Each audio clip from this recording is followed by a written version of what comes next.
Be me, Kai, lead network security architect for Viridian City Systems. My job is to make sure the sprawling digital brain of our smart city doesn't get hacked, doesn't go down, and doesn't get messed with by anyone who doesn't know what they're doing. I manage a team of 4. We secure everything from the municipal fiber backbone to the traffic light control systems. Our Active Directory environment alone spans 17,000 endpoints. It's a precise, high-stakes game. My daily mantra is policy over convenience. My weapon is documentation. Be not me, Derek Thorne, Senior Compliance Auditor from Global Watch Assurance. He showed up 3 weeks ago, all sharp suits and louder-than-necessary pronouncements about streamlining efficiency. Derek carried himself like a minor deity of corporate oversight. His eyes held a perpetual glint of condescension. He arrived with a thick binder of audit requirements and a complete disregard for the technical realities on the ground. He believed all our security policies were just red tape. His first demand hit my desk like a poorly aimed missile. He wanted direct, unfettered administrator access to our sandbox development environment, not through the proper ticketing system, not through the established secure provisioning process. He wanted me to just punch a hole for him, said he needed to verify developer compliance by directly inspecting code repositories and database schemas. I looked him dead in the eye, explained Section 3.21 of our Secure Development Lifecycle Policy. Every access request, even for a sandbox, goes through a documented approval chain. It ensures traceability and adheres to our regulatory frameworks. He scoffed. Kai, this is an audit, not an internal bureaucracy contest. I'm an auditor, not an intern. My time is valuable.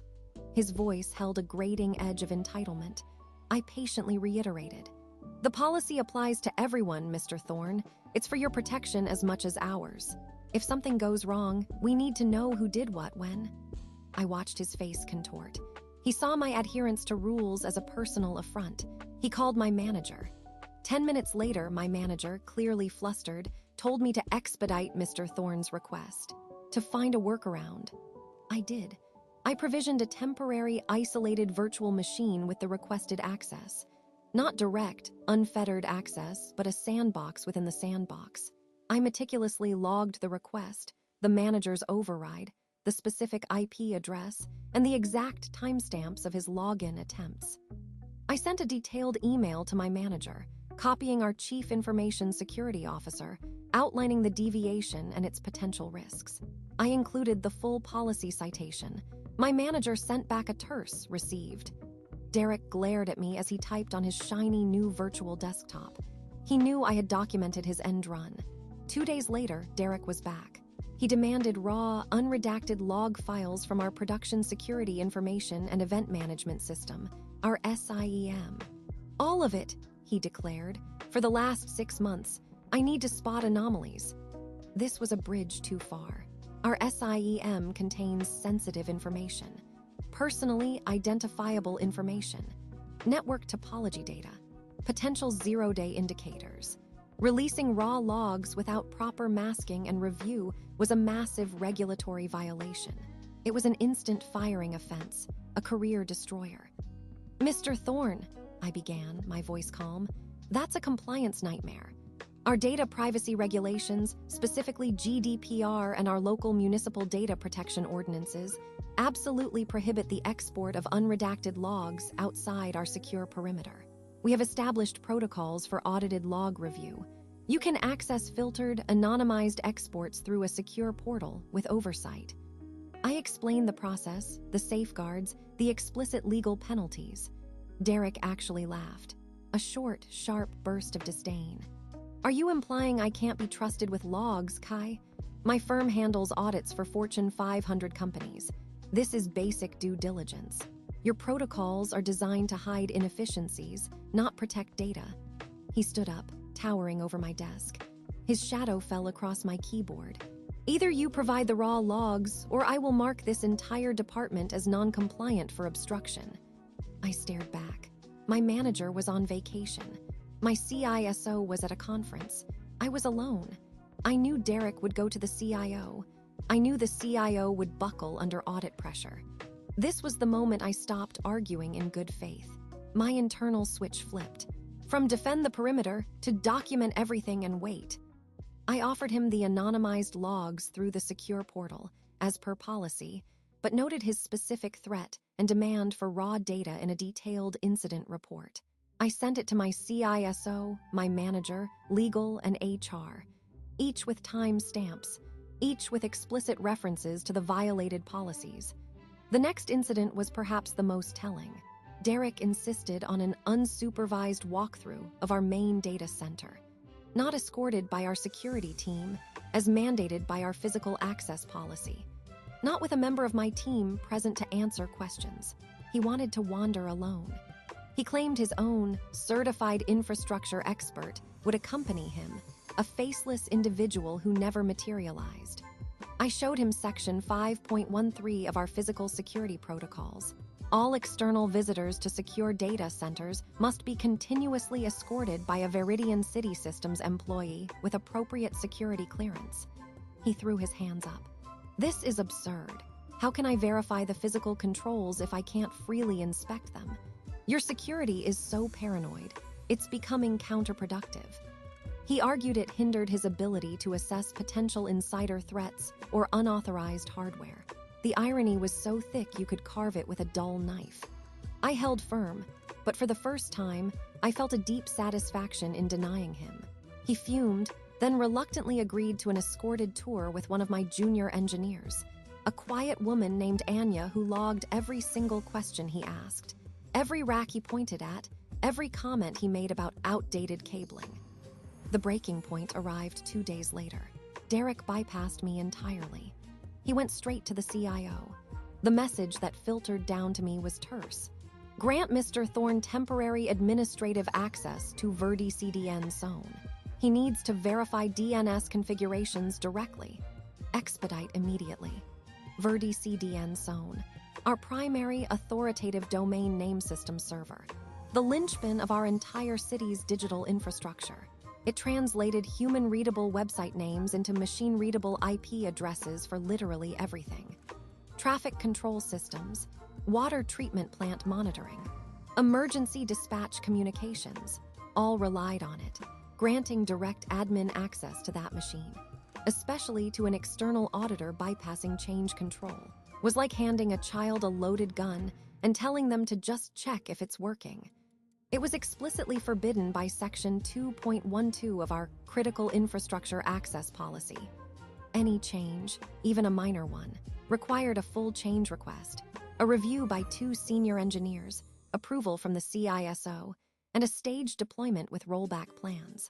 Direct access was for emergencies only, and even then, under strict real-time supervision and logging.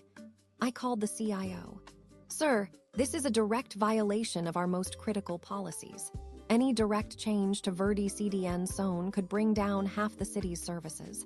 This isn't just about security, it's about public safety. My voice was tight. We have a read-only interface, a secure audit log for DNS. He can review everything there. The CIO was clearly under immense pressure.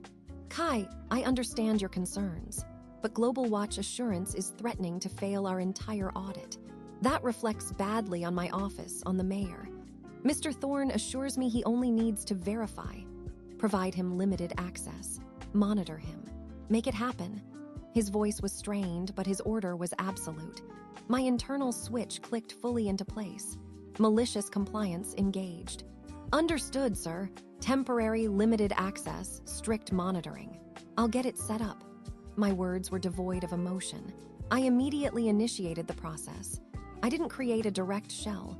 Instead, I set up a secure jump box. This jump box would be the only way to reach Verdi CDN zone for Derek.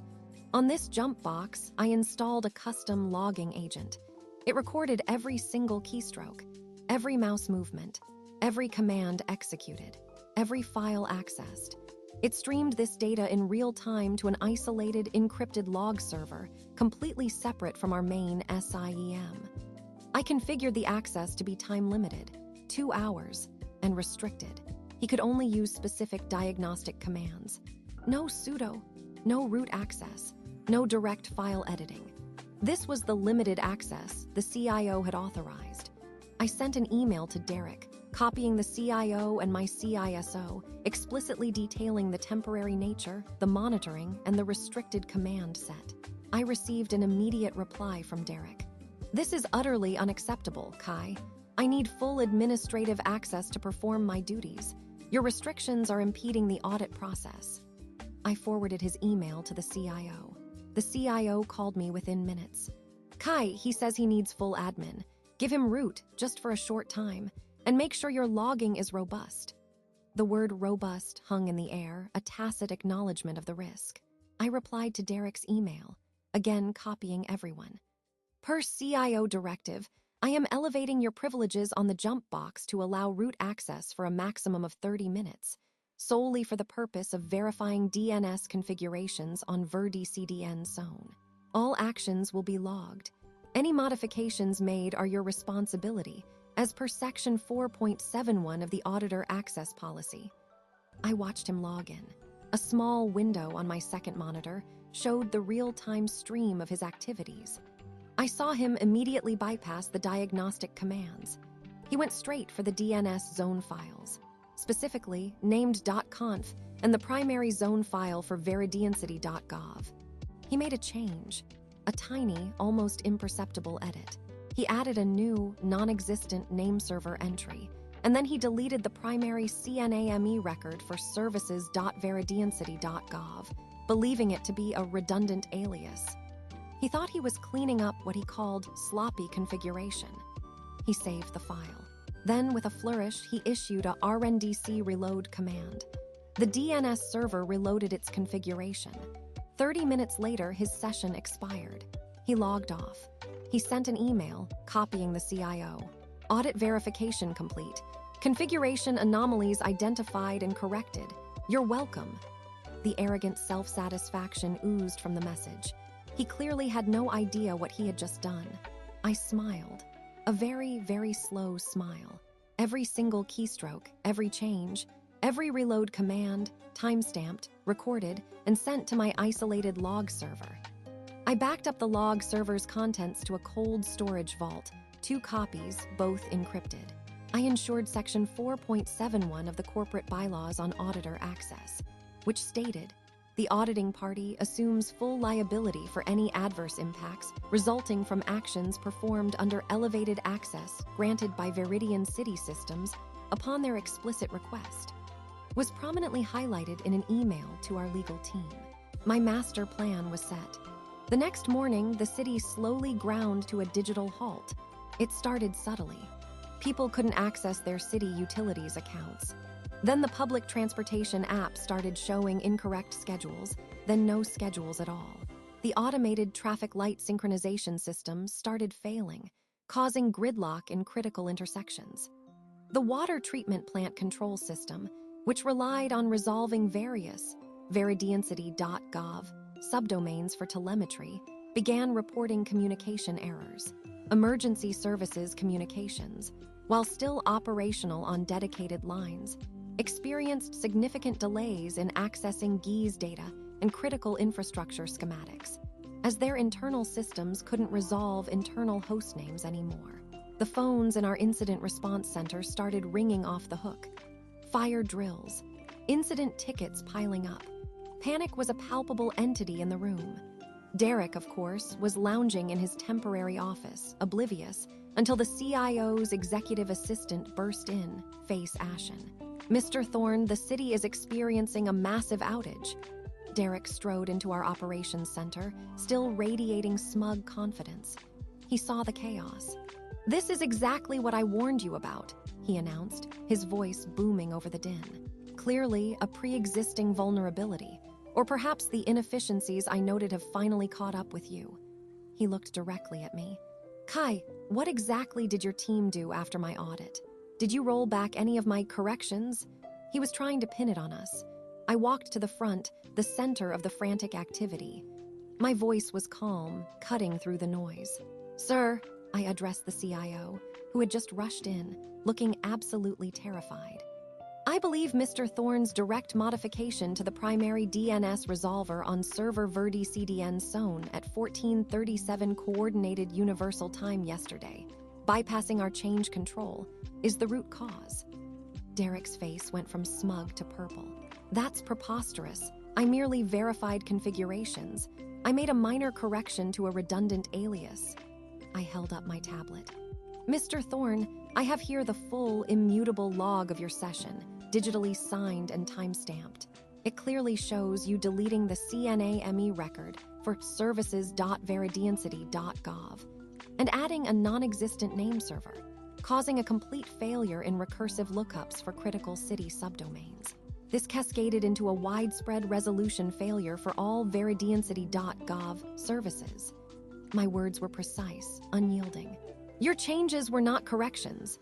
They were catastrophic alterations to a live, critical production system made without proper authorization or adherence to policy.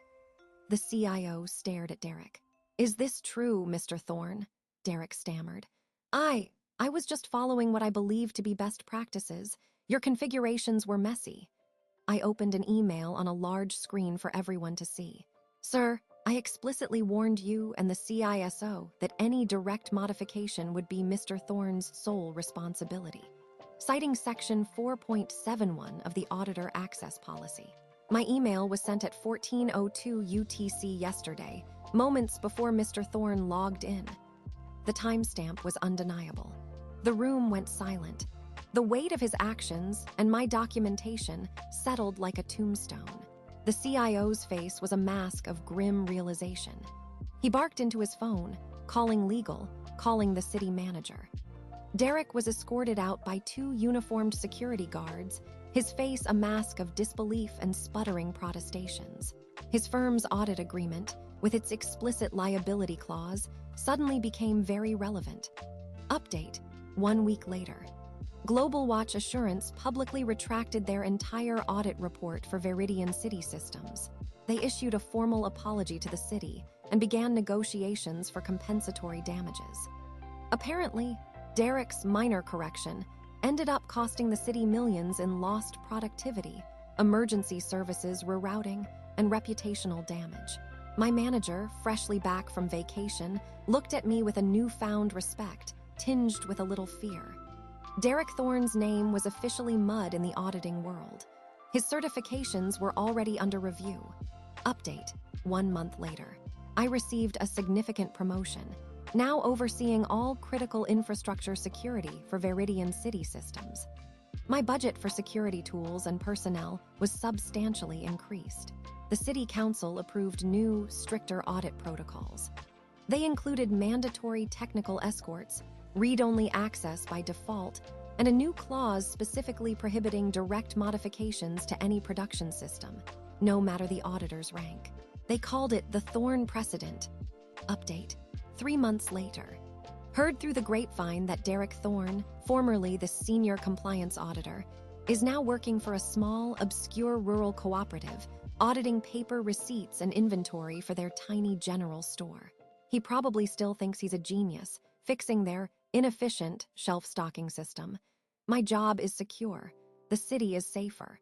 And sometimes malicious compliance is the only compliance that truly works.